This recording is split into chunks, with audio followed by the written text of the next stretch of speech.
It is 6 o'clock. I'd like to call the Rock County Board of Supervisors meeting to order on this 11th day of May, 2023, and ask Supervisor Peer to read the invocation and lead us in the Pledge of Allegiance. Thank you, Mr. Chair. As each of us knows, right now this world seems to be spinning way out of control. Problems seem more numerous and harder to find solutions for because of their complexity. But just like when people come up with inventions, the answers are all around us, and all we have to do is see things differently. To see with seeing eyes and listening with hearing ears to what others are showing and telling us. To pause before responding and considering perhaps what our Creator would have us say and do. That may seem a little old-fashioned, but you know, I went out to Washington, D.C. a few years ago and went through some of the sites and the museums. And our forefathers who formed the nation often sat at huge tables with a Bible at each corner and began their meeting with a prayer and would pause seeking God's guidance for their personal lives, for their families, for they were in grave danger. A little sidebar would be sometime investigate perhaps on the internet and find out what they and their families went through, the sacrifices that they made. And they wanted to serve their country for a greater good, not just their personal gain. I would like us to pause right now and take 1 minute and listen for what we feel the Creator would have us do in this meeting this evening. If you don't believe in a Creator, please be respectful for those who do and allow the silence for 1 minute.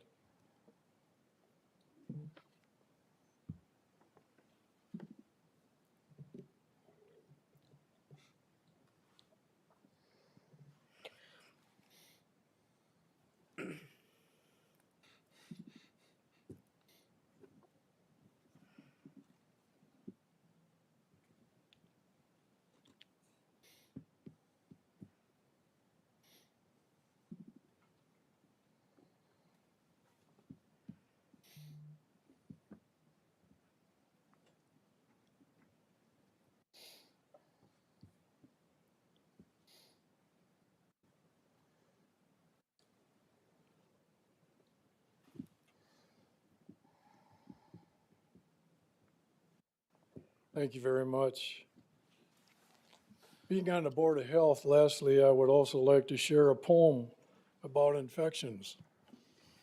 It's almost childlike in its simplicity, but I feel it's a nice example of how easy it could be to bring more happiness into our world and perhaps this meeting tonight. It goes like this. Smiling is contagious. You can catch it like the flu. Someone smiled at me this morning and I started smiling too. I walked around the corner and someone saw me grin, and when I smiled I realized, oh dear, I'd passed it on to him. I thought about that smile and I realized it's worth a simple smile like mine could travel all around the earth. So if you feel a smile coming on, don't leave it undetected. Start an epidemic and get the world infected.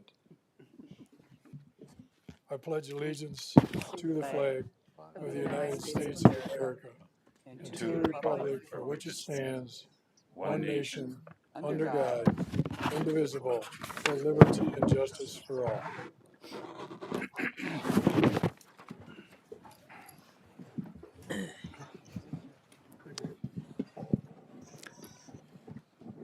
Lisa, if you'd please call the roll. Beaver. Present. Baumkamp. Here. Brian. Here. Clayson, Here. Crary, Cullen, Here. Farrell, Here. Fox, Davis, Here. Knutson, Here. Levy, Here. Mawini, Pier, Present? Pennycook, Here. Podzilny, Here. Rashkin, Here. Richard, Schneider, Here. Scholes, Here. Stevens, Here. Sutherland, Here. Sweeney, Towns, Whitledge, Here. Wilson, Here. Winter, Here. Woodman, Here. Zorro, Here. Boswick. Here. 25 present, 4 absent. We do have a quorum. Next item, please. Next item is consent agenda. 4A, adoption of an agenda. 4B, approval of minutes from April 27th, 2023. There is a typo in them. One of the speakers who spoke's name is listed as Helen in the minutes. Their name is actually Henry. That is the end of the consent agenda. Are there any objections to items on the consent agenda? Any questions about items on the consent agenda? Seeing none, consent agenda passes. Next item, please. Next item is 5, public hearing. We do not have a public hearing this evening. Item 6, citizen participation, communications, and announcements. We do have several people signed up to speak this evening. When I call your name, please come forward to the podium. Please state your name and address. You will be given 2 minutes to speak. When 2 minutes is up, we will say thank you and you're done, and the next person will speak. The first person up is Brittany Keys. The next person on deck is Rodolfo Abarca. Rodolfo, if you'd like to stand over on the side so you're ready to go.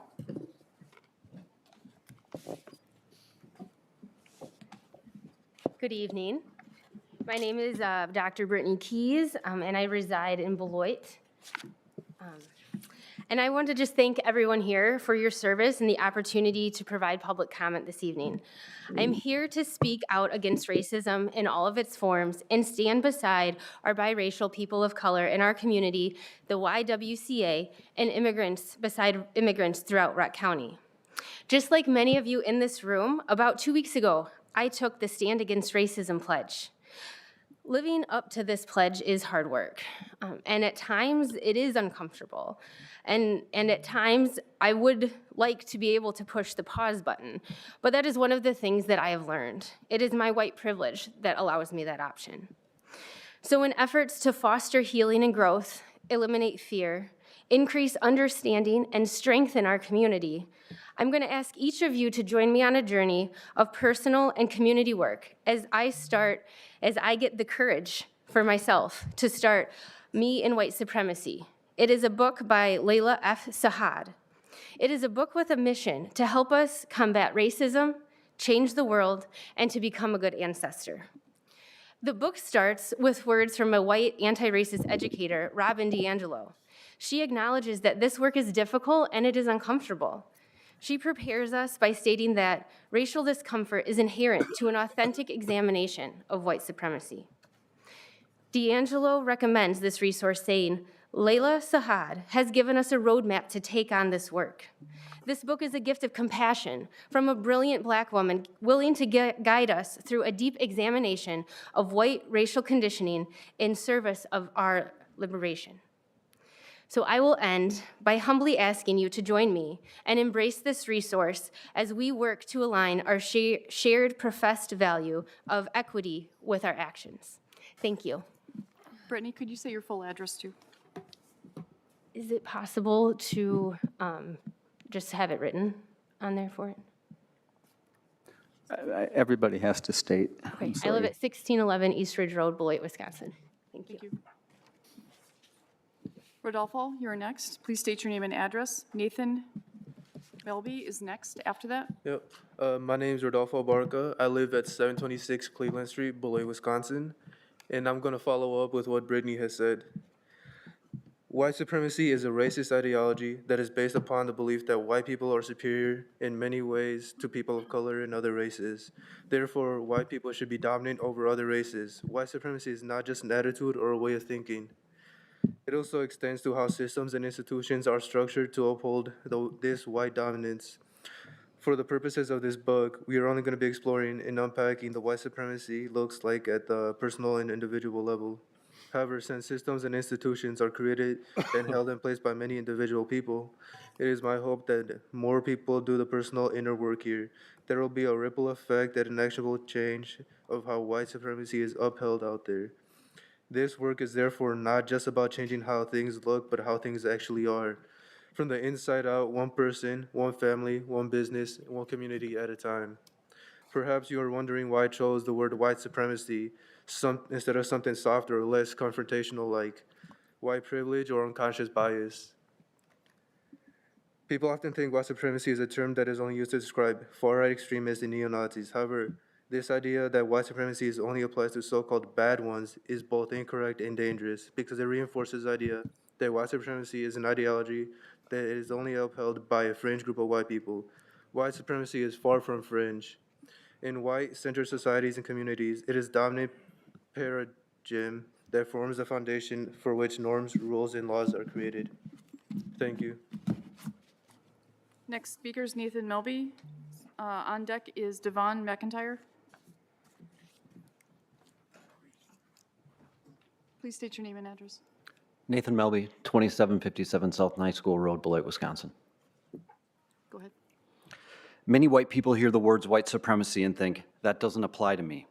That they don't hold that belief, but rather that they believe that all of us are equal and that they don't modify their treatment of people based on the color of their skin. What this book, which is a deep-diving self-reflection tool, will help you to realize, however, is that that isn't true. White supremacy is an ideology, a paradigm, an institutional system, and a worldview that you have been born into by virtue of your white privilege. I'm not talking about the physical color of your skin being inherently bad or something to feel shame about. I'm talking about the historic and modern legislating, societal conditioning, and systemic institutionalizing of the construction of whiteness as inherently superior to people of other races. Yes, outwardly racist systems of oppression like chattel slavery, apartheid, and racial discrimination in employment have been made illegal.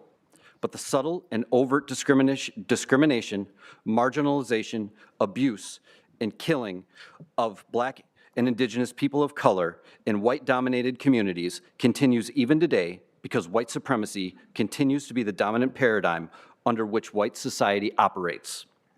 So we must call a thing a thing. We must look directly at the ways in which this racist ideology of white supremacy, this idea that white equals better, superior, more worthy, more credible, more deserving, and more valuable, actively harms anyone who does not own white privilege. If you're willing to dare to look white supremacy right in the eye and see yourself reflected back, you're going to become better equipped to dismantle it within yourself and within your communities. Thank you. Next speaker, Devon McIntyre. On deck is Stephen Howland.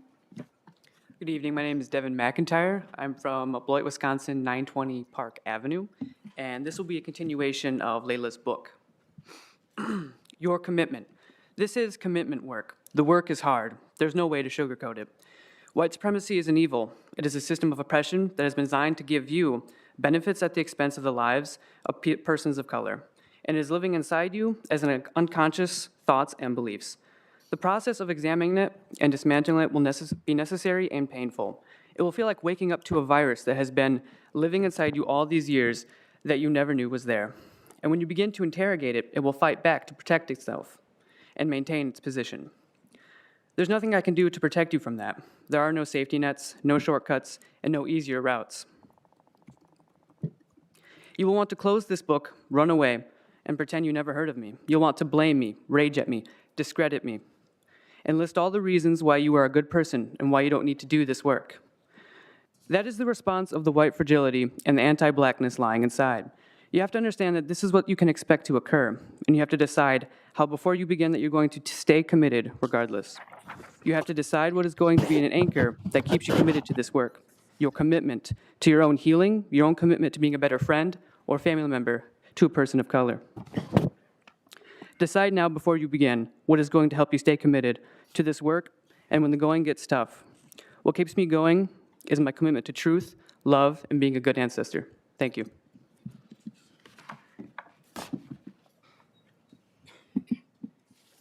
Stephen Howland. On deck is Tony Capizzello.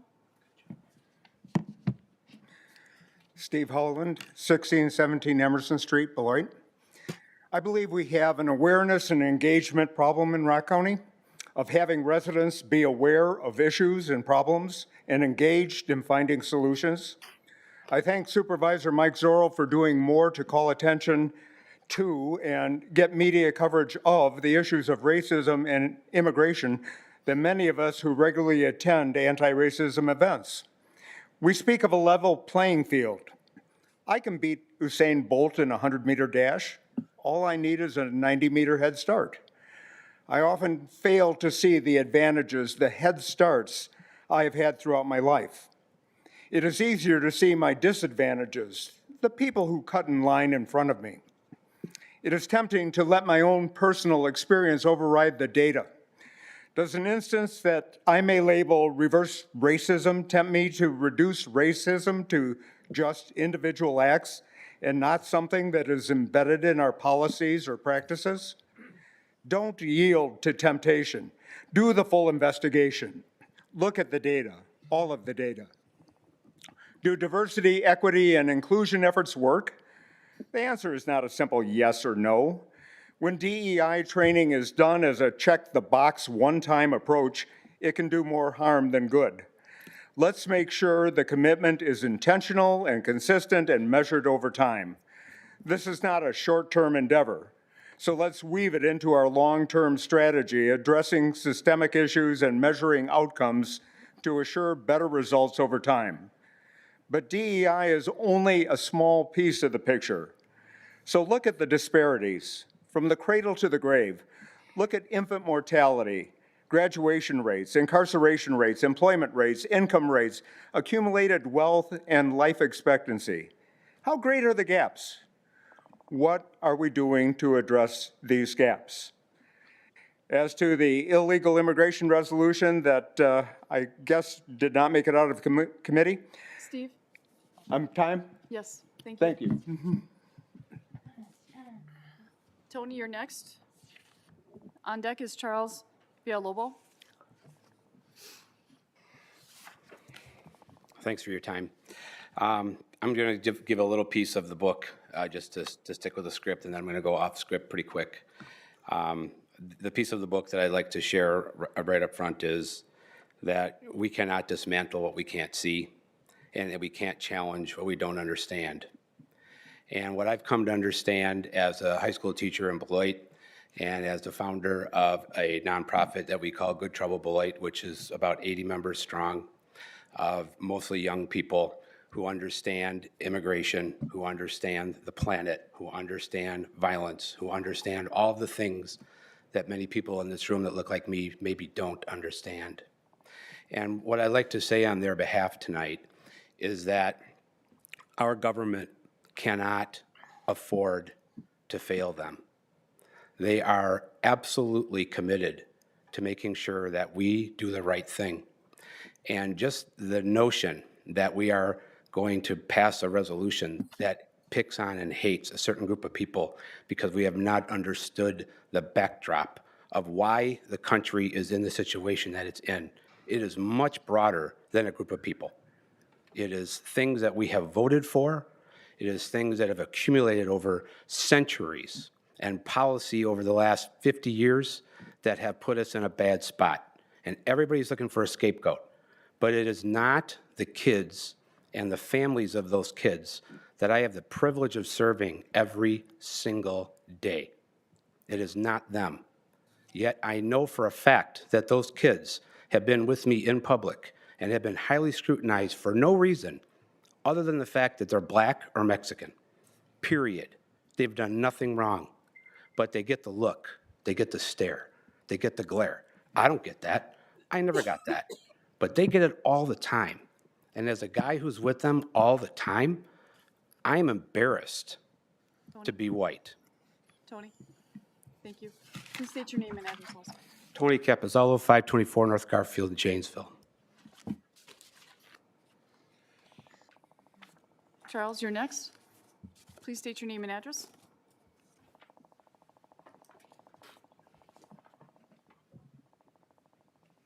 Charles Villalobos, 736 Hackett in Beloit. And first of all this talk about racism is really disappointing. I feel sorry for you folks sometimes. Yes, yeah, I'm a Hispanic, a Mexican-American first generation. Yeah, I've gotten some glares. I've lived here 20 years, you know. You get some looks, but you know, everybody deals with that. Even if you're white, you deal with that. I mean, you know, I have never experienced racism that these people are talking about. You know, you want to write a book? Okay, fine, but don't make it part of policy in our system. We don't need it. You know, somebody mentioned white fragility. That book is one of the worst sellers ever. It's the most bigoted, white-hating book ever written. And you want to put that into your systemic policies? I mean, I feel sorry for you people.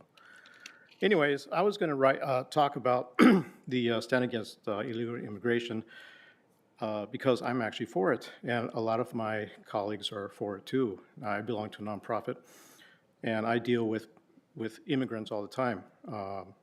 Undocumented people, they're here, they're working in our midst, you know. I also know many documented people here. They would have come, but many are scared because they're undocumented.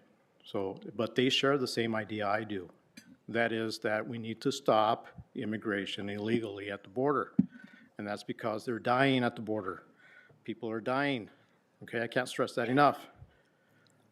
The border is, Biden's open border policy attracts drug cartels, it attracts trafficking, human trafficking, looting, there's murder, there's rape, you name it, it's there, it's all there. And the open border is doing it. There's hundreds of people dying. I can give you an example of a friend of mine, his name is Marcos, he's from Nicaragua. His cousin, he paid his cousin $10,000 to hire a coyote to come over here. His cousin was robbed, Charles, and he was killed, okay? thank you. Is there anyone else that wishes to speak that has not signed up this evening?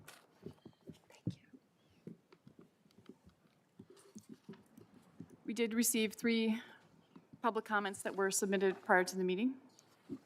First one's from Jenny Hopel from Beloit. I'm writing with a simple question. If someone is protesting a Stand Against Racism event, then what are they standing for? Racism has no home in Rock County, and I ask that each of you please speak out against racism in our community and in our county board meetings at every opportunity.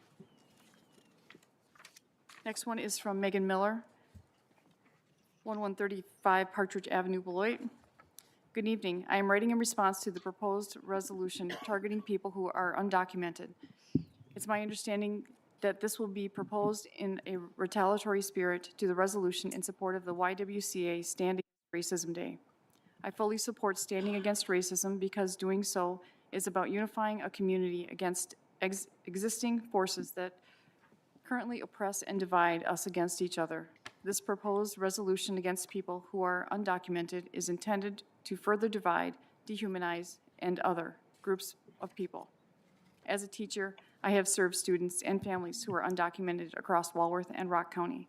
I have suffered with a family having an exemplary student who was heading to college to study chemical engineering, deported without her parents. There are no words to fully capture that devastation. Our elected officials serve whole communities, proposing a resolution to isolate, vilify, and dehumanize people, a group of people who are already struggling against the fear of their legal status, who have fewer options for healthcare, higher education, and basic services, does nothing to help people, and is merely a mean-spirited, xenophobic attempt to assert a political agenda of white supremacy. People are not illegal. Standing against racism means standing against adverse public health effects of racism. It means standing against tax dollars that support the school to prison pipeline, and it means standing against white supremacy, the largest domestic terrorist threat in the United States. I urge you to stand against racism by standing against all ill-conceived attempt to further marginalize people who are undocumented, otherwise unknown as our neighbors. Families belong together. Exodus 2:22 states, I have been a stranger in a strange land. Thank you. The last one is from Natalie Rolling Edelbeck, Major United States Army retired, licensed nursing home administrator, Rockhaven, 3400 County Trunk F, Janesville, Wisconsin. Memorial Day is a day of admiration towards those who made the ultimate sacrifice for freedom. Every day, we should honor our freedom and carry on the legacy of those who paid the ultimate sacrifice for us. From the words of Mother Teresa, as we approach Memorial Day, I would like to share. People are often unreasonable and self-centered. Forgive them anyway. If you are kind, people may accuse you of ulterior motives. Be kind anyway. If you are honest, people may cheat you. Be honest anyway. If you find happiness, people may be jealous. Be happy anyway. The good you do today may be forgotten tomorrow. Do good. Give the world the best you have, and it may never be enough. Give your best anyway. If you see, in the end, it is between you and God. It was never between you and them anyway. Thank you, Natalie Rollingbeck-Edelbeck.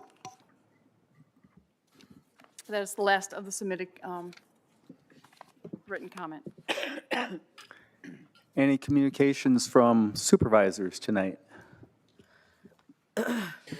Supervisor Mohini.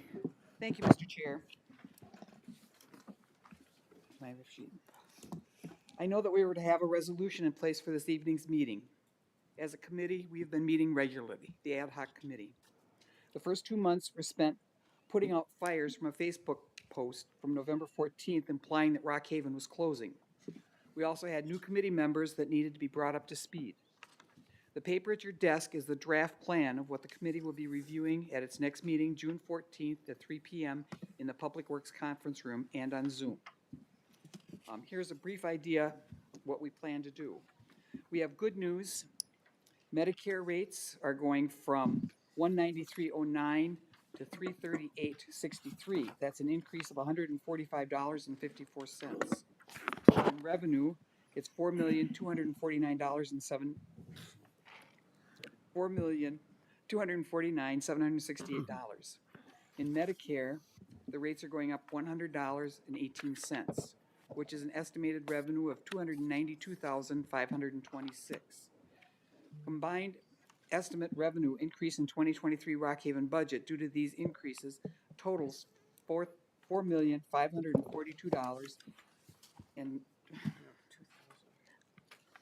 $4,542,294. That's great news. That's really great news for us. It's going to take care of a lot of budgets. Our plans, you can read most of this. Our plans are bring a resolution to the county board to amend the 2023 budget to remove the $1.1 million in budgeted sales tax from the Rockhaven budget to the excess sales tax account to be used for 2024 county highway construction and maintenance projects. Number 2 is leave the budgeted tax levy in the Rockhaven budget to account for unanticipated decreases in revenue from unfilled beds or increases in costs, as well as to reduce the working capital deficit or increase net position if Rockhaven ends the year under budget. Number 3, leave the $1.2 million in budgeted ARPA funds in the Rockhaven budget. This is a good use of ARPA funds that could provide financial stability and flexibility to Rockhaven by increasing its working capital. Number 4, use a portion of the anticipated revenue increases to provide an additional increase in wages for direct care staff at an estimated minimum cost of $65,000 in 2023 and $266,000 in 2024. Number 5, proceed with bringing a resolution to county board for an ARPA COVID-19 premium pay program, which will help address wages until the new wage grid and the additional recommended increase can be implemented in October 2023. And finally, identify the scope of work and contract with a consultant to evaluate Rockhaven's long-term fiscal operations, develop a strategic plan that will allow Rockhaven to continue to operate under a reasonable tax levy commitment. A lot of hard work went into this. I want to thank Josh for this. I think he's done an excellent job. It's not the resolution that probably some people thought we were going to have, but it's a start. We do have an empty space on our committee that I believe you've advertised for. So anybody that's interested, other than a county board member, we hope will apply. And then it's fill out the application and go through an interview process, correct? Thank you. Any other supervisors with communications tonight? Supervisor Schneider. I just want to reiterate what an honor it is to be a part of the Vets Roll group. This will be my 6th year bus leading on bus 3. And our youngest World War II vets are actually 95 years old. So as far as we know, we have 3 World War II vets and 1 Rosie the Riveter. And then the rest of our veterans will be Cold War, Korean, Vietnam vets through 1966 service. So it's such an honor to serve all of those veterans and Rosies, and I hope to see all of you there because the gratefulness that you see throughout that whole trip like brings me to tears. So I hope I see all of you there. Other communications from supervisors? Anything from staff? Two things briefly. One, there should be a memo at your desk about the upcoming schedule for pre-budget meetings. Again, that's the annual meeting, joint meetings between staff and finance committees where we start talking about the budget for some of our select departments. More information will be coming out about those as it gets closer. Number two, you probably have seen, at least you were sent an email about your fobs that you use to access your computers. So we need to do some updating to your fobs. Kane Cushman is here. He's in the room right over here. Some of you have already given him your fob, and he's doing some updating. He'll be around after the meeting as well, so if you did bring your fob with you, make sure that you see Kane before you go to allow him to do updating of that. And if you haven't brought your fob, then let us know, and we'll find a time for Kane to help you out another time. Thanks. Anything else from staff members? I do have one item. You may remember last November, I mentioned that my church, Trinity Episcopal, was hosting the Gifts Homeless Men's Shelter here in Janesville, and that we're looking for volunteers to do overnight supervisory shifts. It's that time of year again. This is our second 2-week stint, and it goes from June 4th to 17th. To refresh your memories, if you can do this, the times are from 8:30 p.m. till 5:30 in the morning. You can nap as the schedule allows. Women are welcome to stay over as well, as long as there's a man on premises as well. And if you do this and you want to stick around, there will be a nice hot breakfast waiting for you if you so choose. If this time of year doesn't work for you, there are plenty of opportunities besides this. There's a 365-day a year need for people to come and help. In either case, contact me if you are interested and I will get you hooked up. I think it's a rewarding experience. Supervisors Wilson and Sutherland and Brent Sutherland helped us out last fall, and I think they got quite a bit out of it. So this is a chance to help out. You can see how men are trying to rebuild their lives and hopefully dispel the many myths surrounding homelessness. So let me know if you're interested. Thank you. Next item, please. Next item, item 7, nominations, appointments, and confirmations. 7A, appointment to the Human Services Board. Moved by Supervisor Knutson, seconded by Supervisor Woodman. Discussion.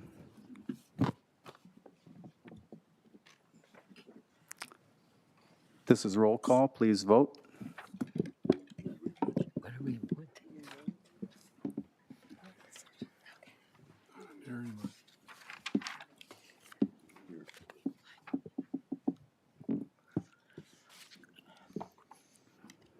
Supervisor Podzilny? 25 yes, 0 no, 4 absent. Thank you. Next item, please. Next item, item 8, recognition of county employees or others. 8A, proclaiming May 2023 Treatment Court Month. Moved by Supervisor Beaver, seconded by Supervisor Knutson. Point of order. Mr. Chair, this particular resolution violates Board Rule 3I as well as Rule 3E. 3I talks about the requirement of resolutions to be submitted by a county board supervisor, and there's no county board supervisor's name listed on this resolution.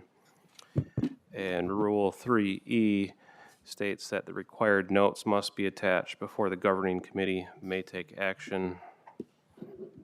And I don't see those notes.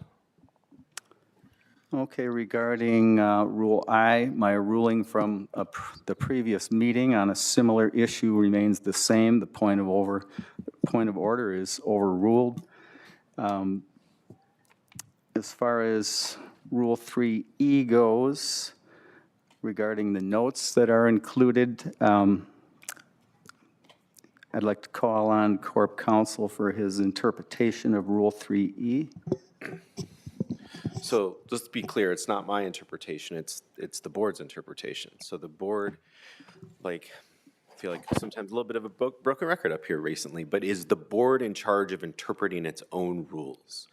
So over the course of time, for as long as anybody can remember that works here currently, the resolutions concerning the recognition of individual employees and the recognition of a collective group of employees via proclaiming a week or so to be their week have not been notated with legal notes, administrative notes, or fiscal notes. And as you might imagine, it would probably be pretty redundant. It would say matter of policy, no fiscal impact, and the board is authorized to take this action every single time. So that has been the practice of the board. It's been the practice of the board for probably more than 20 years. And so there's nothing wrong with that. The board is in charge of interpreting of its own rules. If it believes that that's within the boundaries of the rules, then that's fine. So. Thank you. Josh, did you have a comment on that? Just reiterate, Corp Counsel said, it really is up to the board to decide, and I think that soon enough you probably will be deciding based on some rules changes that'll probably be coming forward, which is again as I've said before, staff don't really care. It's up to you. I think from my perspective, the intent of the rule probably is to just make sure that when it was instituted many years ago, was probably just to make sure the board had sufficient information to be able to make a decision on the resolutions that are in front of you. And I think as Corp Counsel said, that at some point in the past, it was determined that you didn't need information from us for those recognition resolutions, and we've never done that. But again, it is entirely up to the board to decide. Okay, I'm going to overrule the point of order at this point, based on the comments from the administrator and the Corp Counsel. Would you be interested in doing that for the other? One at a time. Okay, I was hoping to do it in mass, but we'll do it one at a time. Okay, we have a motion to suspend Rules 3I and 3E. Is there a second to that? Supervisor, you have to put your card down. Okay, Schneider, thank you. Couldn't quite tell. Okay, we have a motion and a second to suspend Rules I and 3E. This does require a 2/3 vote. This is roll call. Please vote.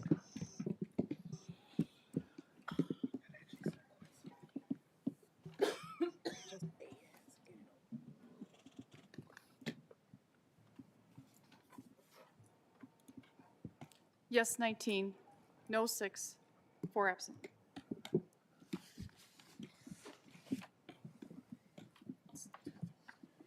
So it's 2/3 of members present to suspend the rules, 2/3 of 25 is 17. So the motion passes.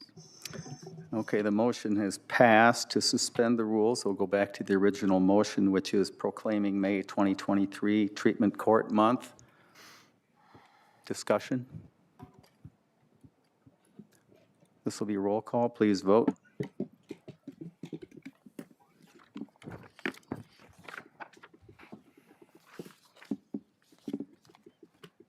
25 yes, 0 no, 4 absent. Thank you. Next item, please.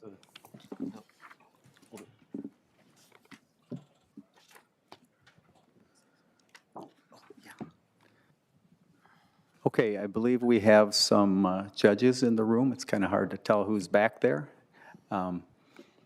If there are some here, if you'd like to come forward and make a few statements, that would be great.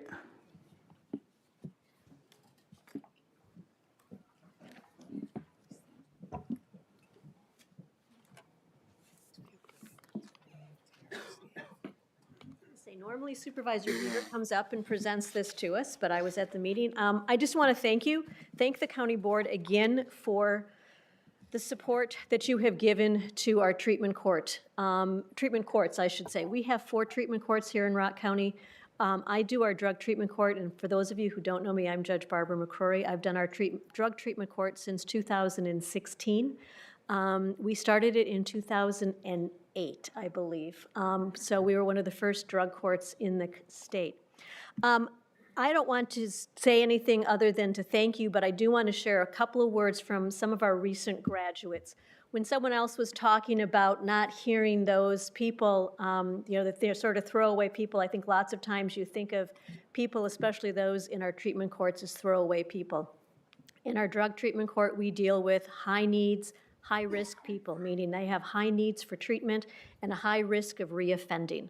And so that's what we are working with our clientele. And so I'm just going to share a few words from some of our recent graduates and what they said. One of them said, "Graduation is the biggest and best accomplishment I have ever met in my life. I am so proud of myself and the woman I have become. I will continue to keep growing. Graduation means success and progress to me. You cannot fake it to make it in drug court. You have to be for real." And she is working and volunteering for a substance abuse group here in our community. Another graduate wrote, "Graduation means a fresh start and continued sobriety being the real test. It's the beginning of a journey of sobriety and good health. This was a blessing in disguise." This graduate is working at UPS, did that through most of his time, and is also attending Blackhawk Technical College, where he is working towards an associate's degree and has gotten recognition at Blackhawk Technical College. And then the last one I will share with you is the biggest things I have learned are independence and responsibility. Before drug court, I was lazy, and my mom had to help me function in life. Now I pay my own bills, keep track of all my responsibilities, and I'm fairly financially stable. Learning how to not be a heroin addict is one of the hardest problems I can think of. If I can overcome this challenge, I can do just about anything. And this graduate from drug court, while he was in the program, received his associate's degree from what was still URock at the time, and is now enrolled as a student at UW-Whitewater and also working. So that is what the work that we do and your support helps bring about. It's changes in people's lives and making people productive members of our society and of our community, and I want to thank you for that. Judge Hawkinson and Judge Hanson are also here. Judge Hanson does our vets court. Judge Hawkinson does our OWI court and our family recovery court.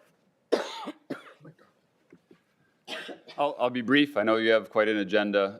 Thank you. And as a veteran myself and someone that looks at these veterans every 2 weeks when we have court, thank you for supporting them, and thank you for having faith in their service. The hardest part of Veterans Treatment Court is that we have individuals who have a military background. They've gone through intensive training. They don't want to ask for help. They want to handle everything on their own, and that's usually what's brought them into the courthouse. The hardest challenge we have is getting them to accept help, to raise their hand again and say, not that I want to serve others, not that I want to sacrifice, but I need help. That's something very hard for a veteran to do. And just today, we graduated another veteran. We've had 90 participants go through the program since it started in 2009. That was his greatest challenge, was getting to that point of saying, I need help, and I'm willing to accept help. And we've got him there. He's in a very good, stable place. His children had previously been taken out of his home. They're back with him. I'm not going to say that it's going to be a perfectly smooth road going forward, but he's got the tools to get there, and he knows that he can ask for help, and he's willing to do it. And that's in large part because we have this wonderful program, and I thank you for your support for enabling that. Thank you again. I'm Judge Hawkinson, and I preside over the OWI Court, which is the Drunk Driving Court and also Family Recovery Court. I want to thank you for all of your support, and I think you folks should know that county employees play a huge part of our courts being successful, at least in terms of both of my courts. All the treatment providers are in-house. They're all county employees. And so the quality care that our participants get all come from the county. And in OWI court, we have a grant for thirds, but we recently got a federal grant a few years ago to add fourths and fifths, and we are now at capacity for the fourths. And that has been tremendously popular. And folks that come to these courts want help. They don't want to repeat this behavior. And not only do they maintain recovery, but they improve their family life, their physical health, their mental health, their employment. It's amazing to see all these folks turn their lives around and become what we would call productive citizens when they've struggled before. So the county's very much involved in that. The Family Recovery Court is, once again, the providers are through Department of Human Services, but we also have caseworkers, social workers, CPS, corp counsels heavily involved in that as well. That's a very difficult court because we have folks that are struggling with drug and alcohol use, usually it's drug use, and they've had their children removed from their homes. And those people are often suffering not only from the substance use issue, but also finding a place to live, place to work, transportation, and those people make amazing recoveries. And then you see the benefit not only of them getting on their 2 feet, but also having their children reunited with them. So I just want to thank the county for supporting that. And I also want to do a shout out for Elizabeth Pullman McQuillan, who is the Justice Systems Manager for the county. She does a phenomenal job. She's on both of my courts. I think she's involved in all 4 of us, all 4 of our courts. She knows the standards. She knows what we need to do to be successful. OWI court was evaluated about 2 years ago, and we were told we had an excellent court.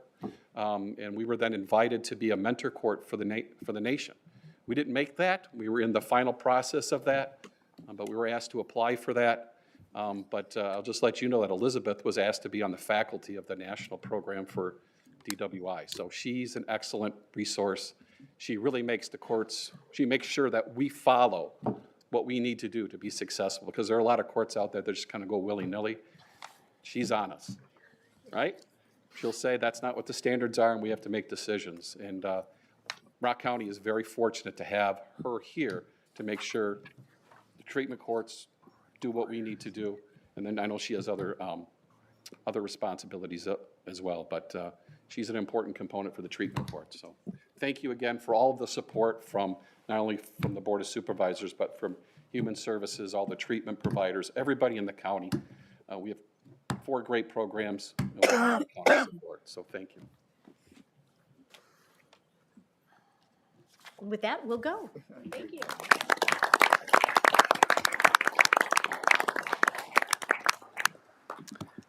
Next item, please. Next item, 8B, recognizing Captain Douglas A. Coulter. Moved by Supervisor Beaver, seconded by Supervisor Baumkamp. Supervisor Zorl. Thank you, Mr. Chair. I move to suspend Rule 3I and 3E for the same reasons as before. We have a motion to suspend Rules 3I and 3E. Is there a second? Supervisor Winter. Discussion? This is roll call. Please vote.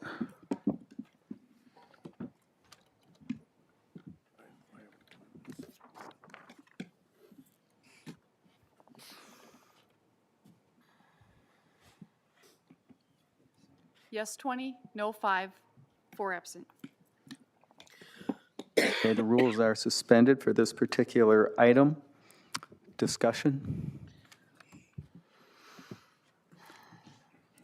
Seeing none, all in favor signify by, well, rather, this is roll call, please vote.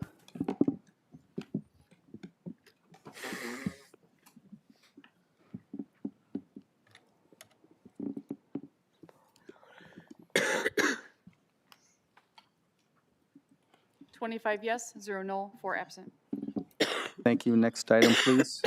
Next item, item 8C, proclaiming, wait, is Doug here? Oh, yeah. Doug Coulter, are you in the room? He's not here tonight. Okay. Thank you. Go ahead, Lisa. 8C, proclaiming Police Officer Week.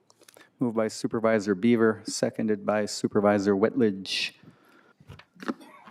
Supervisor Zorro.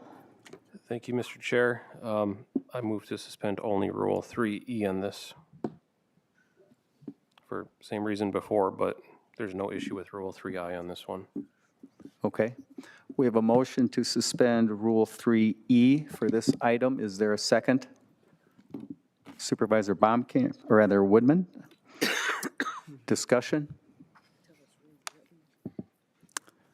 Please vote.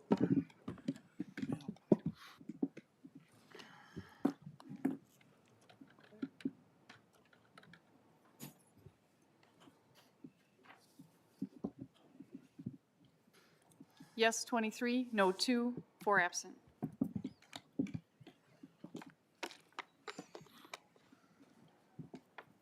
Okay, back to the regular motion, proclaiming Police Officer Week. Discussion? Roll call, please vote.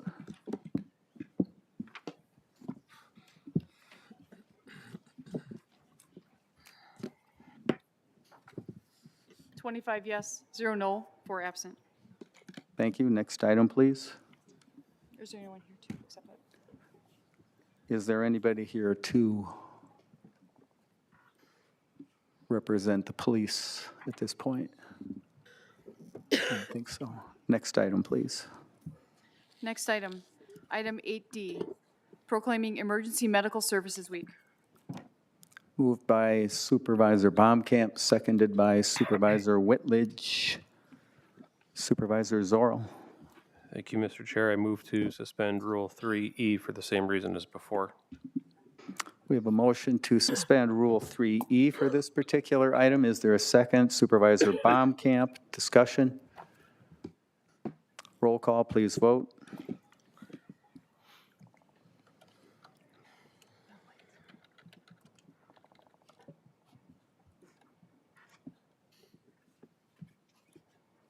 Yes, 23, no 2, 4 absent.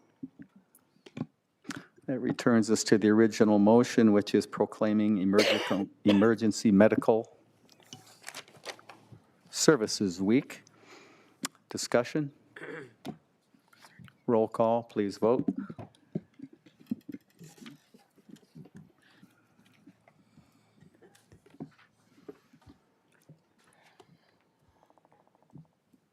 Supervisor Stevens? Yes, 25, no 0, 4 absent.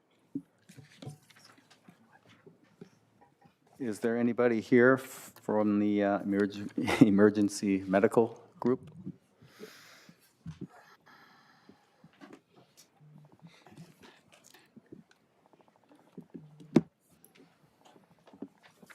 Mary's going to get them all up there. I guess not. It's the time to have a heart attack, Mary. True. Mary got him out, huh? Right? Mary got him out. Yeah. We have all, Mary, we have lots of extras. We have a lot of extras. We do.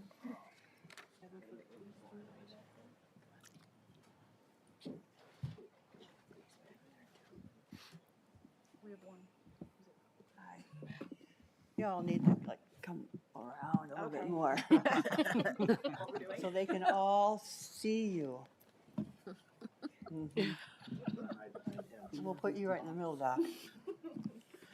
So, Mr. Baumkamp, you need to come up here with me, please.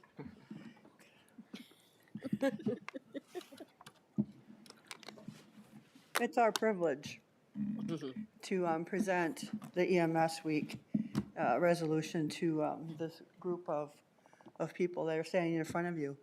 These guys are the ones who, will, at some point, maybe will probably be saving your life. You call 911, they page them out, and, you know, our EMS and police, or our EMS and fire are going to come to your house and take care of whatever medical emergency you have going on. You're going to see them when one of your worst times in your life, unfortunately.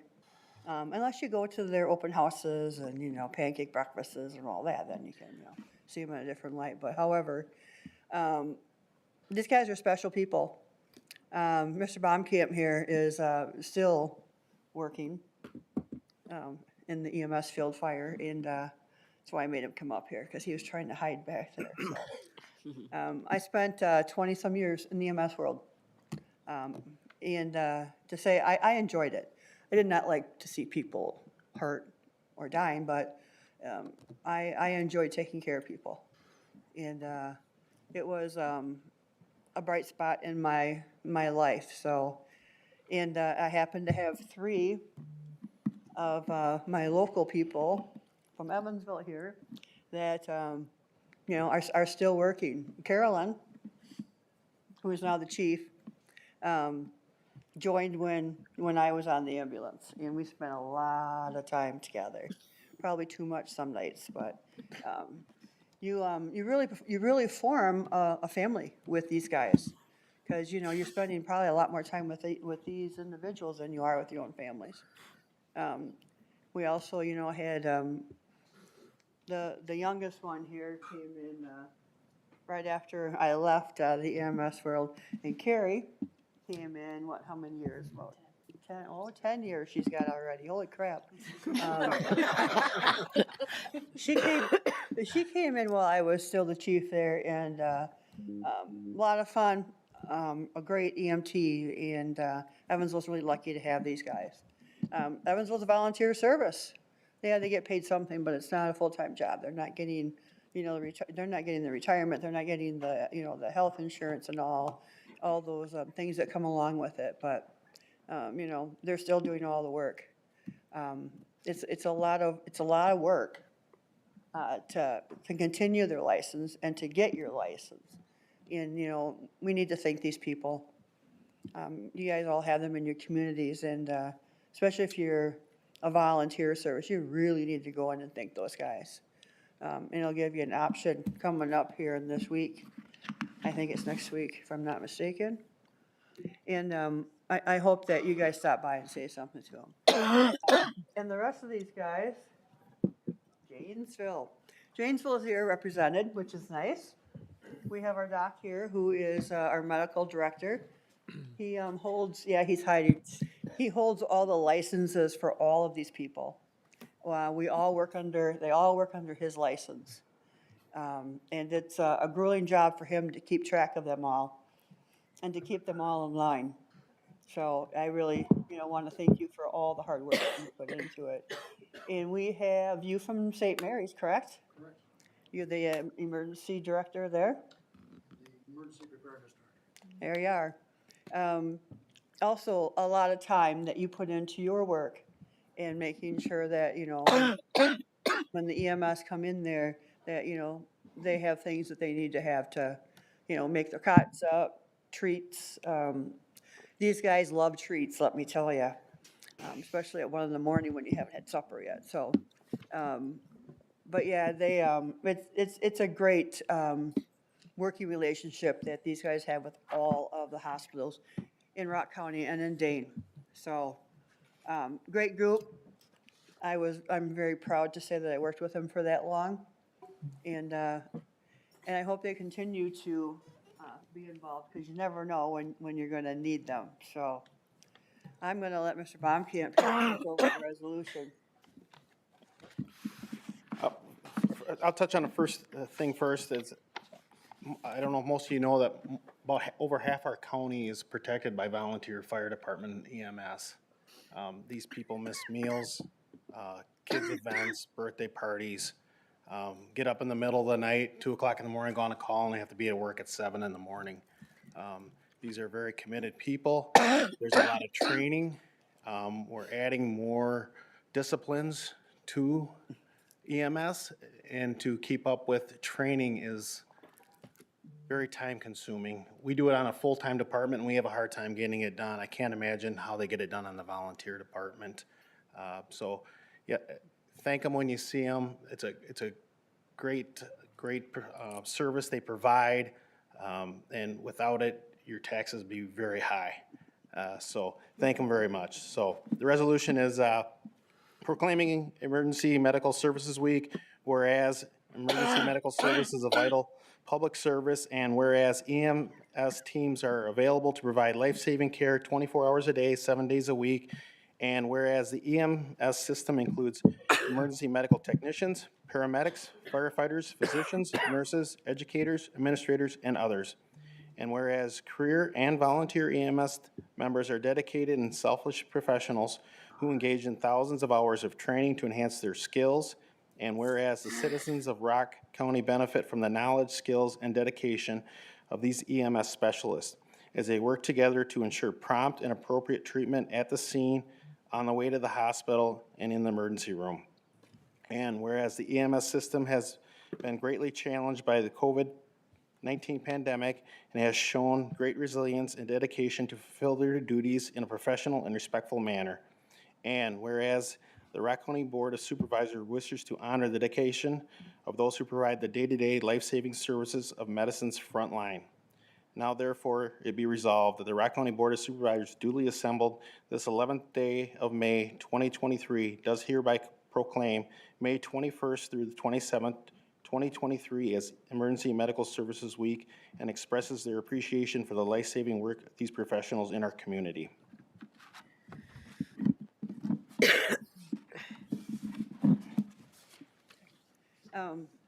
I really have a lot of stories I could tell about these guys. But anyhow, I won't, because we're professional, but yes, make sure you thank these people. Doc, I'm sure you have a few words that you'd like to say.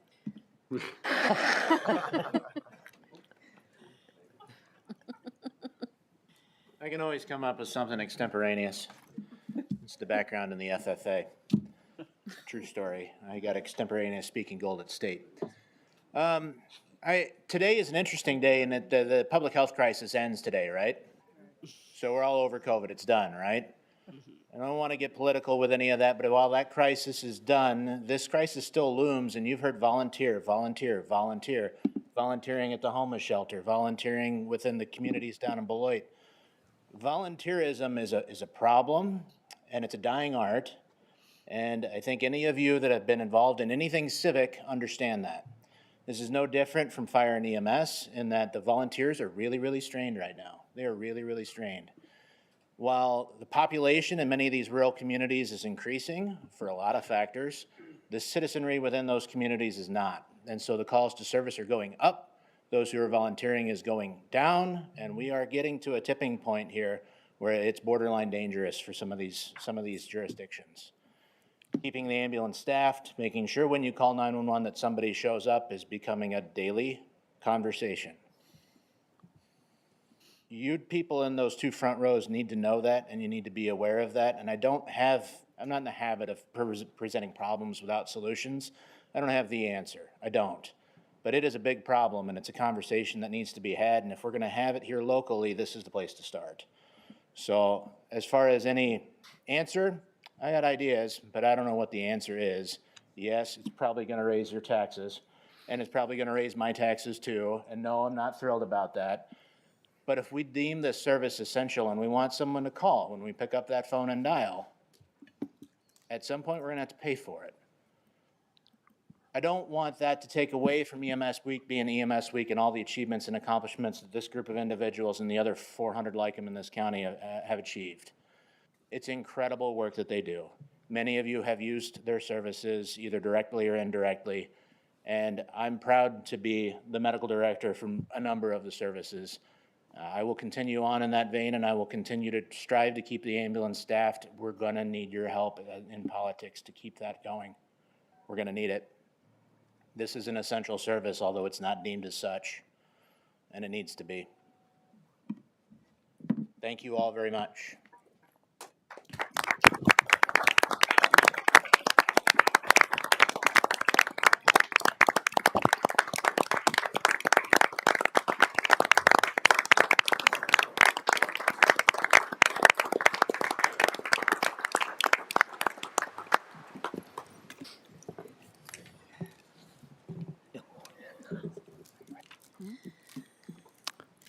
Thank you. Next item, please. Next item, 8E, proclaiming May 14th through the 20th National Skilled Nursing Home Week. Moved by Supervisor Bryan, seconded by Supervisor Winter. Supervisor Zorl. Thank you, Mr. Chair. I move to suspend Rule 3E for the same reason as before. Okay, we have a motion to suspend Rule 3E for the reasons stated previously, seconded by Supervisor Baumkamp. Discussion? This is roll call. Please vote. Yes, 23, no 2, 4 absent. Back to the original motion. Is there any additional discussion? Roll call, please vote. 25 yes, 0 no, 4 absent. Thank you. Next item, please. Next item is 8F, to recognize Rock County foster families. Moved by Supervisor Knutson, seconded by Supervisor Peer. Supervisor Zorl. Thank you, Mr. Chair. I move to suspend both rules 3I and 3E. Is there a second? Supervisor Beaver? We do have Miss Natalie back there for the nursing home one. That you were back there, I saw you. Okay. It's hard to see anybody It's okay. beyond the first row, trust me. So,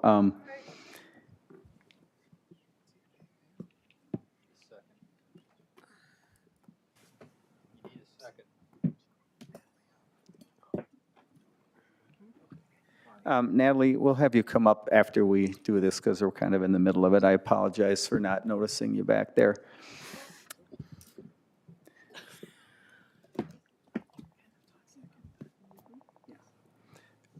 We're looking for a second to, okay, Supervisor Towns. This is roll call. Please vote. We kind of look alike.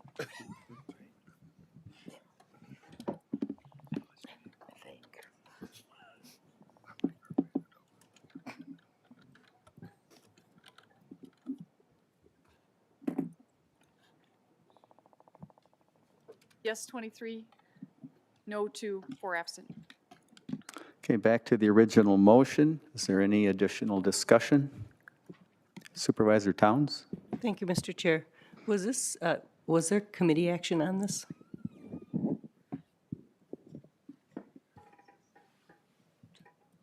Yes, it was unanimous. Others? Okay, this is roll call. Please vote. Yes, 25, no 0, 4 absent. Okay, is there anybody here from the Rock County foster families at this point? No. Okay, let's backtrack just a little bit here. Natalie, if you'd like to come forward, and Tom?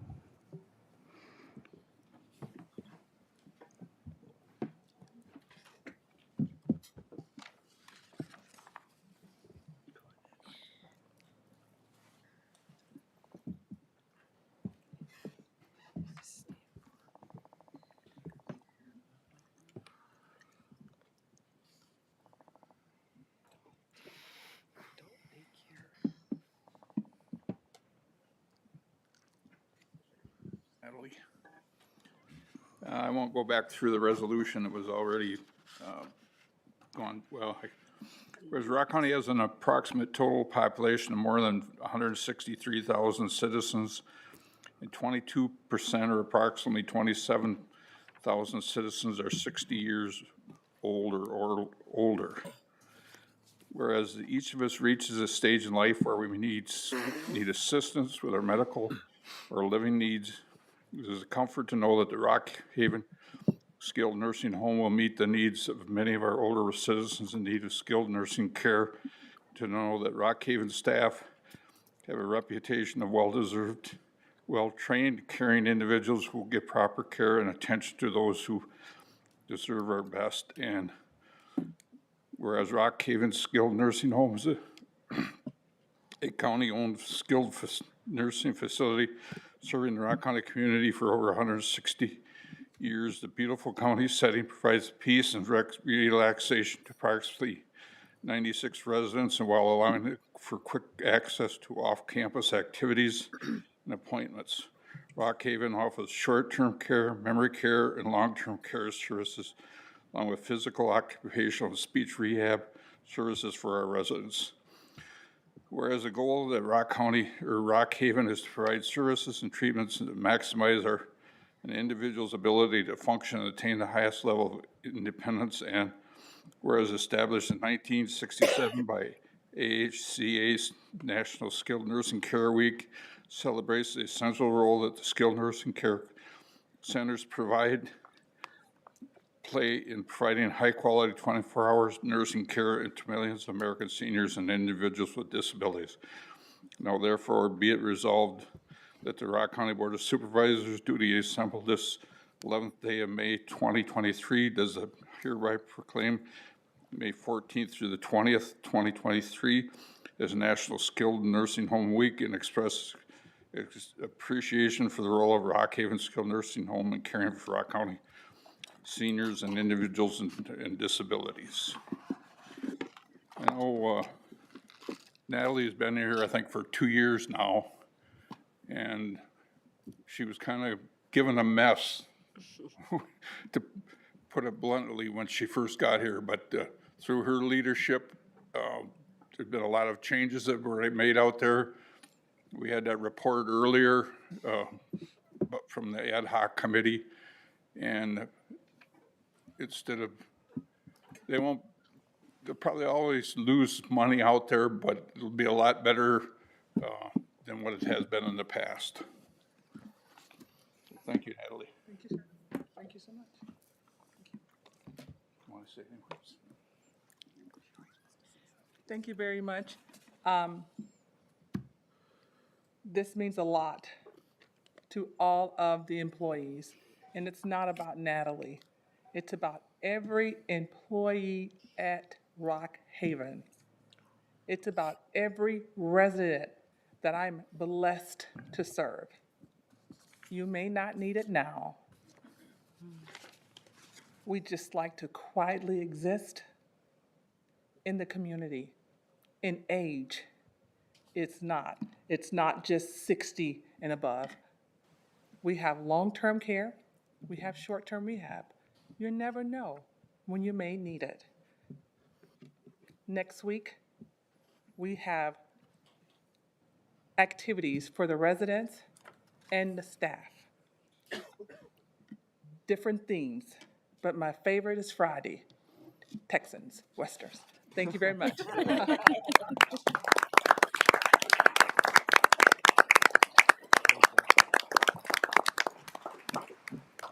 Thank you. Next item, please. Next item, 8G, to recognize May as ADRC month.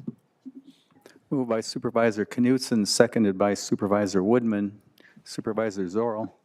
Thank you, Mr. Chair. I move to suspend Rule 3E and Rule 3I for the same reasons as before.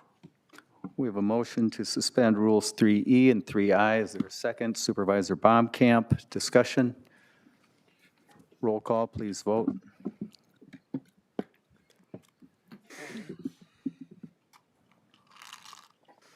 Yes, 22, no, 3, 4 absent. Back to the original motion. Any additional discussion? Supervisor Towns. Was there committee action on this? Yes, it was unanimous at last night's meeting. Others? Roll call, please vote. Yes, 25, no, 0, 4 absent. Thank you. Next item, please. Next item, item 8H, recognizing National Public Safety Commuters Week, April 9th through the 15th, 2023. Moved by Supervisor Baumkamp, seconded by Supervisor Whitledge. Supervisor Zorro. Thank you, Mr. Chair. I move to suspend Rule 3E for the same reason as before. We have a motion to suspend Rule 3E for this item. Is there a second? Supervisor Winter, discussion? Roll call, please vote.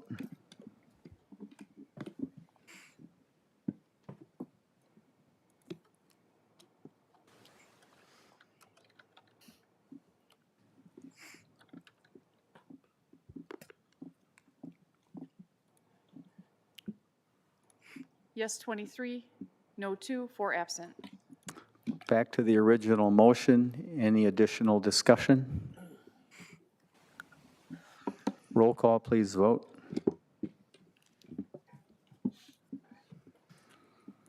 Yes, 25, no 0, 4 absent. Thank you. Next item, please. Mr. Chair. Oh. Okay, I believe there is somebody here before we jump ahead again.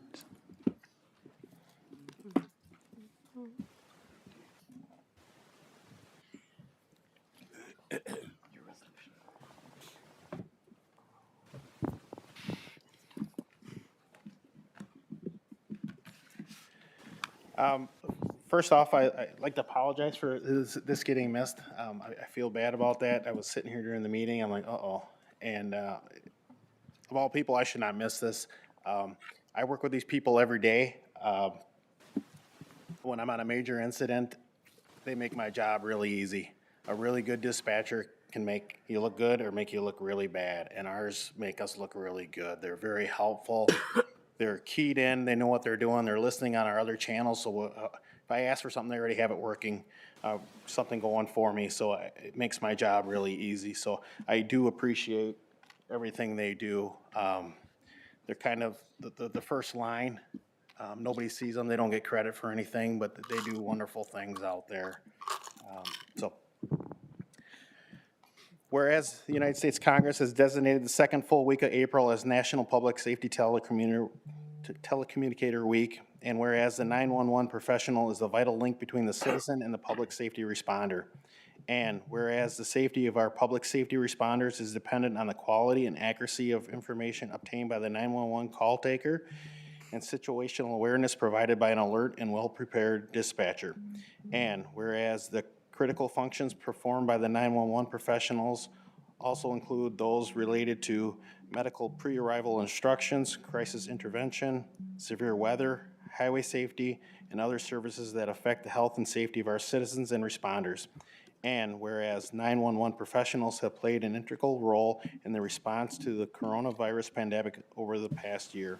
And whereas the emergencies can strike at any time, we rely on the vigilance and preparedness of these individuals 24 hours a day, 365 days a year.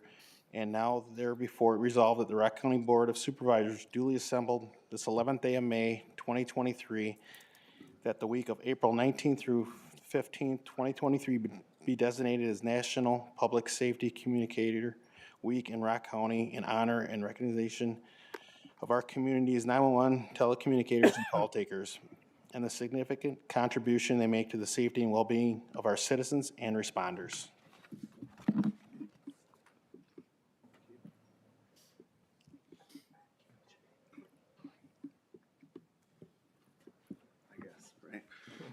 All right, thanks. I'll be quick. She wants to go home.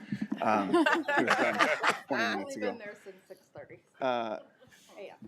Thanks for your continued support. If it wasn't for this board and all that you've done for us over the last, my anniversary is on Sunday, if anyone's counting, 11 years that I've been there, we wouldn't have what we have that help every day. Kind of like what Natalie said, it's not about me, it's about people like Courtney and the people that are working right now that do the job day in and day out. They don't get seen. They just get heard, and you don't know when you're going to need them. And thanks to you guys, they have the technology and the equipment and the training to send people like Ron, who we really enjoy waking up at night. Without people like Courtney and dispatchers and call takers, that doesn't happen, and the cycle doesn't work. So again, thanks to you guys, we are where we are.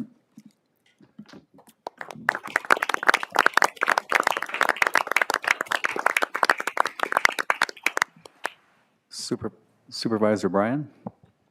I know we've had different meetings out there at 911 before, and it's always heartwarming to see your oak tree out there with all the branches on there and the leaves of citizens that your people have saved their lives. So thank you. Yeah, absolutely.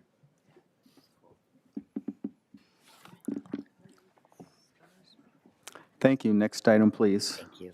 Next item is 8J, proclaiming May 12th, Childcare Provider Appreciation Day in Rock County.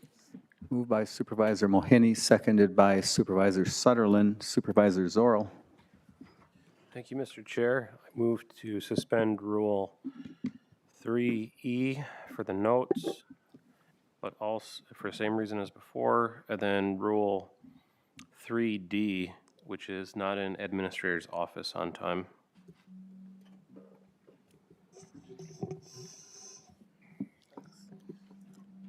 So there's a provision of the rules that allows supervisors to put anything on the agenda with the majority of supervisor signatures. So in legal parlance, we would construe a rule that's more specific against one that's general to basically kind of trump the generality. So there's not really any violation of Rule 3D in this case because it's permitted by the rules to do exactly what's happened.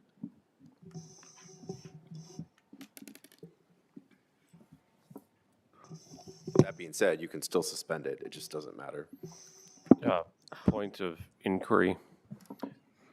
Just to clarify what you're saying is the putting on the agenda is not subject to the time limits by the rules because that overrides that rule.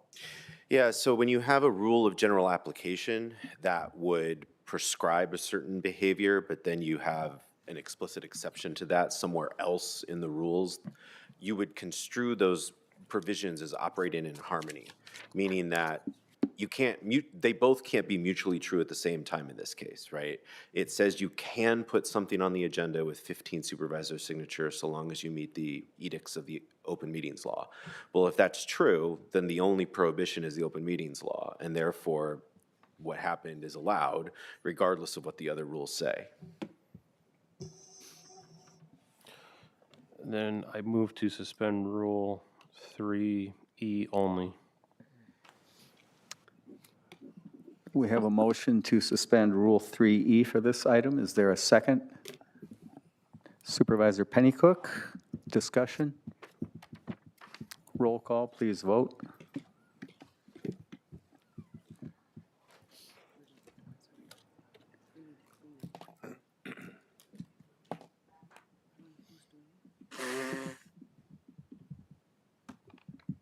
Yes, 21, no 4, 4 absent. It brings us back to the original motion. Is there any additional discussion?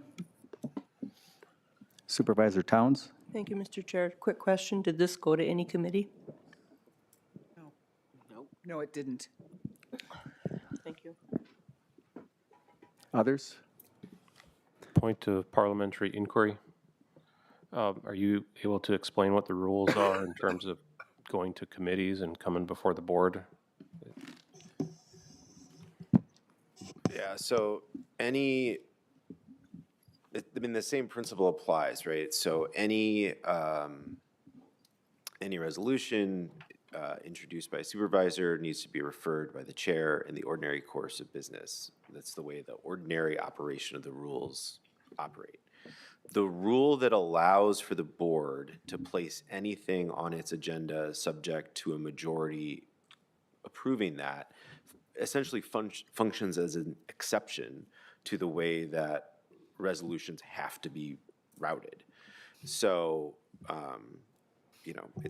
they're not, if you're going to harmonize the rules and allow them to not be in conflict with one another pretty much in any time that you were to do that, then you have to construe that as an exception. At least that's the way that I would construe it. But again, with these matters of interpretation, rules are not, they're not specific in the way that you can outline every single permutation of every single thing that could possibly happen. And so it's up to the board to interpret the gray area of these circumstances. Again, I believe that if you are going to see the rules in harmony with one another and you have a situation as of this, that you have a prepared resolution that's submitted directly to the board because 15 supervisors have said that that's what they want to do, the rules are set up to allow the board to function efficiently, to exert its will. They're not there to be a barrier to the board achieving what a majority of the board wants to happen.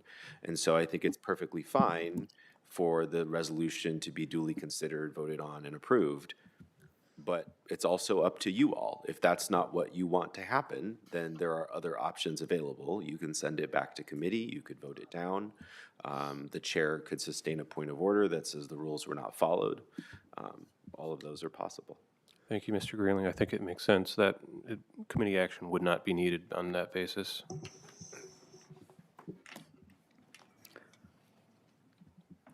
So we're still looking to suspend Rule 3E? I thought we already did that. Okay. We already did. Okay, so, excuse me, but what's your pleasure, Supervisor So Zorro? I think we're just ready to vote. Okay.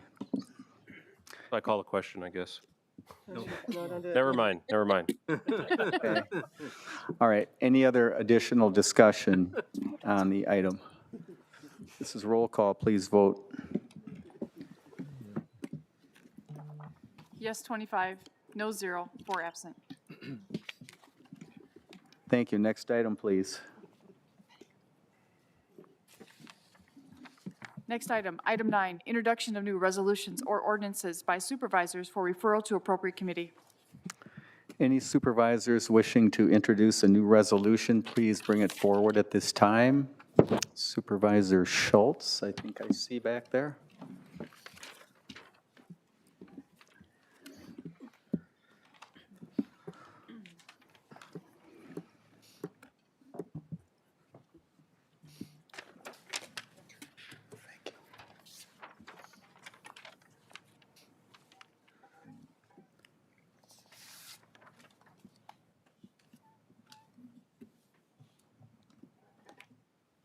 Supervisor Schultz, if you could provide a brief summary of your proposed resolution.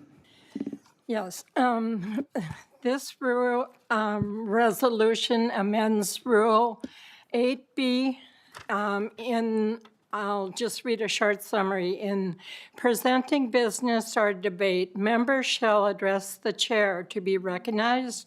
When in order, proceed without interruption. In cases where more than one member shall seek resolution, the chair shall decide who has precedence. No member shall be permitted to speak more than 5 minutes on any question, nor shall any member be recognized more than twice. Notwithstanding the above, the chair may recognize a member more than twice. If doing so, in the opinion of the chair, it is necessary to be fair and equitable, or shall move deliberation more expediently towards resolution, accordance, and in granting such additional recognition, members shall only be recognized for 2 additional minutes. Thank you. Are there any other resolutions to come forward tonight? I do have one. And I am introducing a resolution that will require standing committees to broadcast and record meetings via electronic audiovisual means. Thank you. Next item, please. Next item, item 10, reports. 10A, Rock County Sheriff's Office Small Unmanned Aerial Systems Team.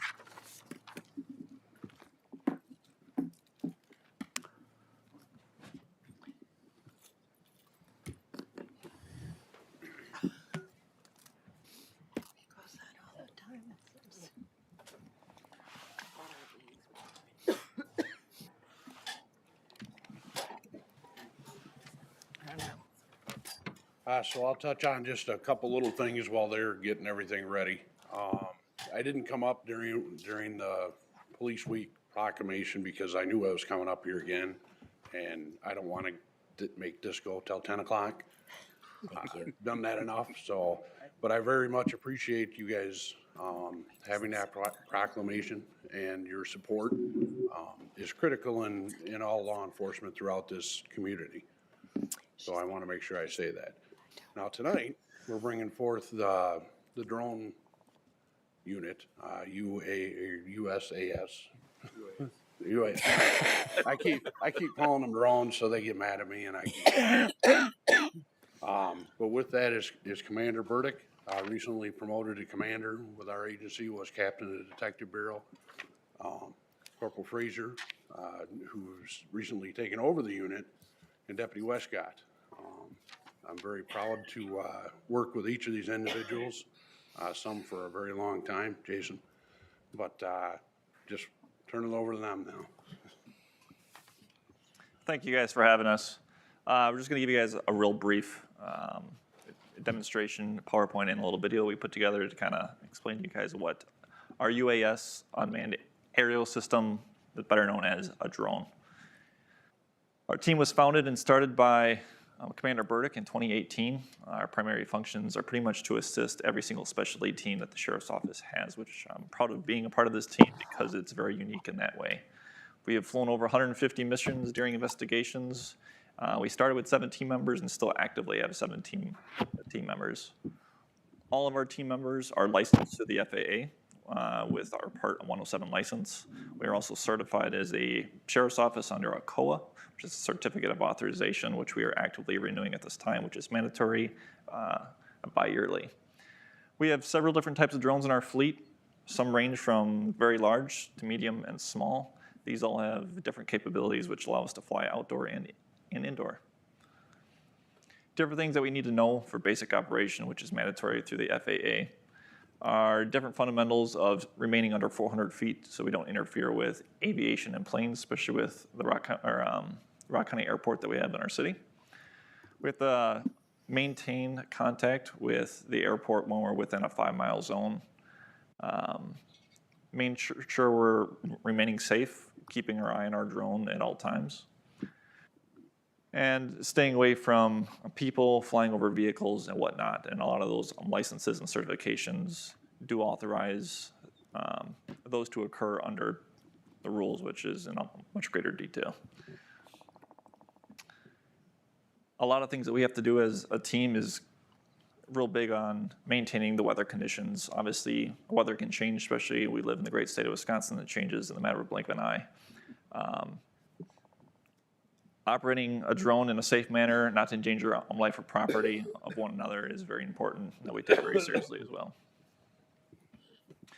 The different capabilities that we have is our thermal, our night vision. This is our SWAT team practicing. This is probably taken at like 9 o'clock at night.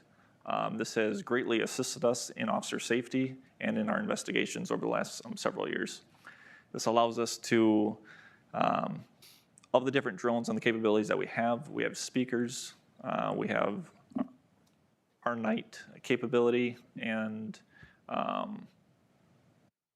spacing for a second. And we were able to project messages. If someone was out in the water and we came able to get to them, we can project messages, which is very unique. Continuing a part of our callouts, we assist every specialty team, as I mentioned before.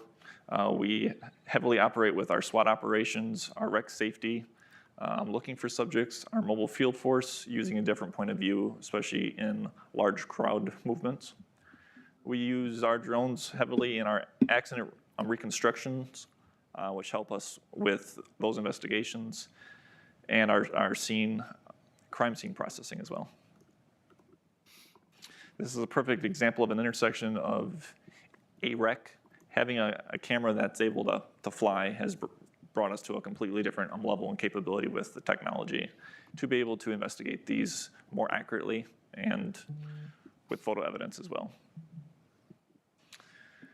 This is a video if you want to play that.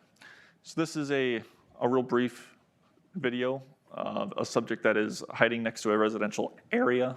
With the use of the drone, we were able to capture this during a nighttime to assist in officer safety and seeing where everyone is at a time.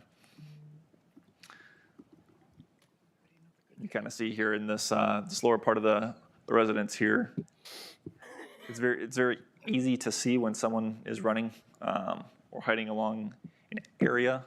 It's not always this easy. I will say this is definitely a skill trait that does take time to enhance.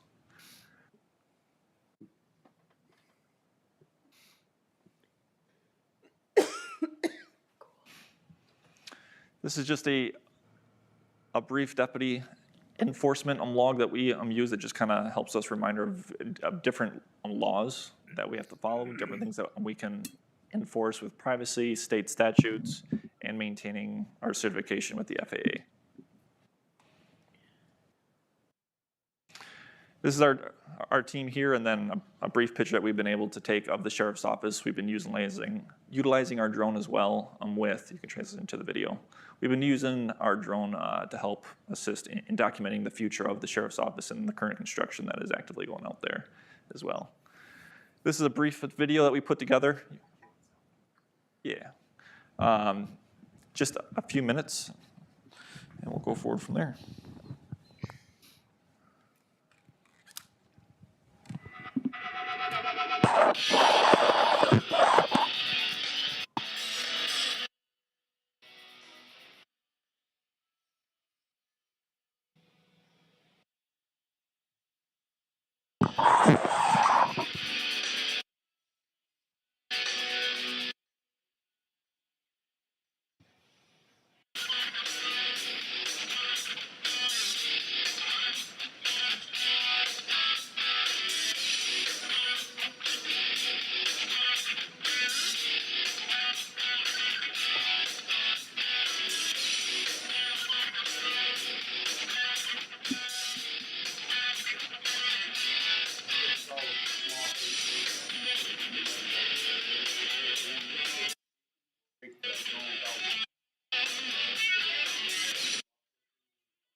On road clearing, in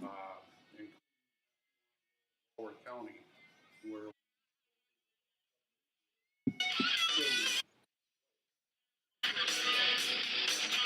sooner or later we have to.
Appreciate you guys taking the time to watch this. As Sheriff Phil explained, this is a growing program that we are trying to put drones more and more in the squads to assist with faster resources and different tools. So appreciate you guys' time. Thank you.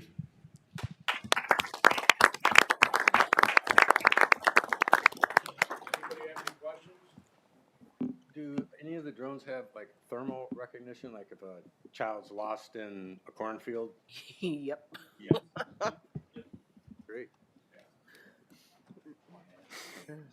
My son got in a car accident recently, and they actually used one to find him because his car was in the field, but he was wandering around, and they couldn't find him. So yeah, they used a drone to find him. Yeah. So yes, they do have thermal.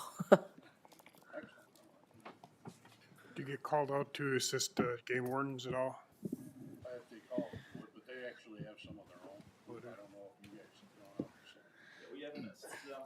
This is a growing thing. A lot of agencies are using these.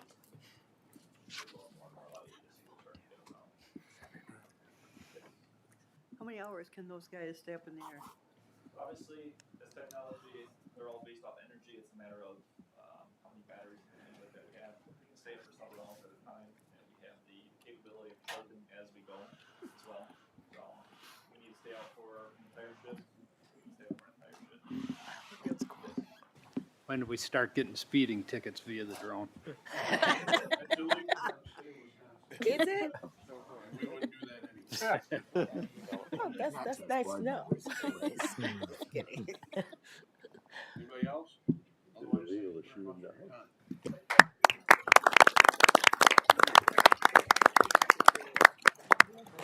Thank you very much. Very, very interesting. Next item, please.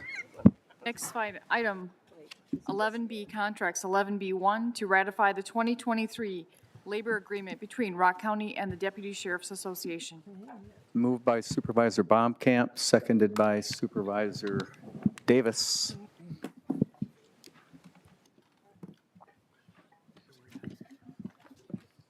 Dave? Good evening. Pleased to be up here tonight to inform you that we successfully negotiated a new deputies contract. The deputies have ratified, the deputy union ratified, and it's within the bargaining parameters that you authorized us. The executive summary pretty much says it all, but basically there's a few language changes like there always is when you're updating a contract. And then the two things I would want to call out for you is one, it is an across-the-board 5% increase as you authorized. And two is that upon hire, deputies now get 5 days of vacation. Before they had 0 days. These are, the sheriff does not hire deputies incrementally. These are replacements. And the deputies or the sergeants or whoever is retiring up the chain will have a lot more vacation than that. So it's really cost neutral to the county. And it also provides them a relief as well. So that's really the substantial two things there. It's within the authorization, and so I encourage the board to ratify. Questions? Supervisor Zorro. Thank you, Mr. Chair. I move to suspend Rule 3I for same reason as before. Is there a second? Supervisor Baumkamp, discussion on that? This is roll call. Please vote.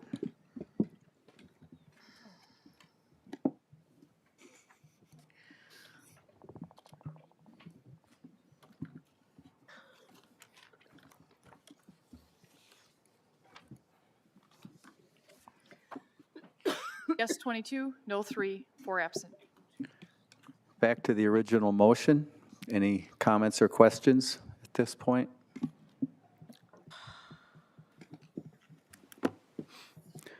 Seeing none, this is roll call. Please vote.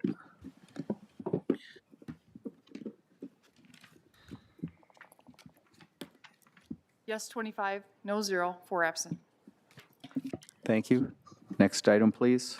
Next item is 11C, amending establishing policy on naming the county Naming of county property. Moved by Supervisor Cullen, seconded by Supervisor Wilson. Supervisor Cullen? Thank you, Mr. Chair. This is just changing the verbiage so that if somebody makes a substantial donation, they qualify for naming rights on future county buildings, just leaving that open-ended. Comments, questions? Supervisor Bryan? I know this afternoon I got a call from a reporter from the Gazette about this resolution. One of the things that he brought up is what happens if you name whatever after somebody and then say a couple of years later you find out that they committed a serious crime? What do you do then? Do you take their name off from it, or what do you do? Supervisor Clayson? I did want to point, there was one other additional element in here, and that was to add that an organization, that was another change in that, because it was always individual before. But I want to say, I mean, that's not really any different than now when you name a property, things happen down the road, and you can, there are clauses that can be built into those kinds of contracts. Okay, so there's an out to it if need be. Supervisor Stevens? Thank you, Mr. Chair. I guess what would be considered a substantial financial contribution? It seems kind of vague to me. More than $12. More than $12. I like that. What I'd say, just say process-wise, reminding, this changes the policy, and if there were a circumstance in which somebody made a financial contribution, it would still have to go through committee. So it would still have to go through the county board staff committee, come to the county board, it requires a supermajority. And so the board at that time would get to decide whether or not that was sufficiently substantial to comply with the policy, I suppose is the way that it would work without any further direction. So it could possibly change from board to board. Sure. Yeah, I think the term substantial, and I won't speak for the authors, but I think the term substantial is probably intended to leave it flexible enough for there to be future flexibility for the boards to decide what that means. Thank you. Others? This is roll call, please vote. Supervisor Woodman. Oh, Supervisor Woodman, I didn't see your hand up before we vote. Go ahead, Ron. Thank you, Mr. Chair. I guess I know that I believe a couple of the parks are named after the benefactors that gave the land to us. But at the same time, I'm a little concerned about just handing out naming rights. So it's kind of a quandary to me, but I just wanted to say that it would be a little bit difficult to go forward and just having a number of people wanting to have naming rights for just any numerous number of reasons. Thank you. Other comments, questions? Okay, this is roll call. Let's vote.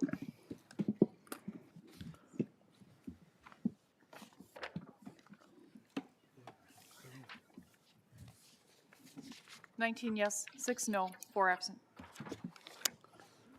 Next item, please. Item 12, adjournment. Moved by Supervisor Whitledge, seconded by Supervisor Pennycook. All in favor signify by saying aye. Aye. Opposed? We are adjourned. Thank you, everybody. Have a good